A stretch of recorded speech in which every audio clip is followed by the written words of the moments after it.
من أحلى الوصفات اللي هتجربيها بيبي كاليماري أو ممكن تجيبي الكاليماري.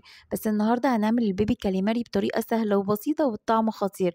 لو كنتي أول مرة تشوفيني أنا هبة إبراهيم، نعمل وصفات سهلة جدا وبسيطة. عندنا بقى الكاليماري، أنا جبته كده قلت للسماك ينضفهولي، وأنا غسلته بالملح والدقيق والليمون، وبعد كده نزلت عليهم كده بمعلقة من بهارات السمك وتبلتهم وسبتهم على جنب. عندنا بصلاية مفرومة، فلفل ألوان مفروم، طاسة سخنة ومعلقة زبدة وشوية زيت، ونزلت بالبصل، كنت مقطعة شوية كاليماري صغيرين ونزلت عليهم بالبهارات بتاعة السمك، معلقة صلصة، شوية رز كده مصري، وقلبتهم مع شوية زيت. أحلى خلطة هتجربيها تحفة جدا. طاسة كده أو بايركس، ونزلت شوية من الخلطة بتاعة الرز وحشيت الكاليماري زي كأنك بتحشي ممبار بالظبط.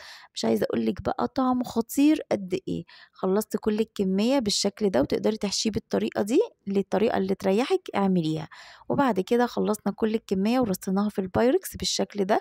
وبعد كده حطيت جبت بولة أو حلة وحطيت فيها شوية مية سخنة، معلقة صلصة، قلب من المرقة وقلبيهم كويس، ونزلت عليهم كده على الكاليماري، غطيهم بورق زبدة وورق حراري ودخليه فرن ما بياخدش تلت ساعة. خطير.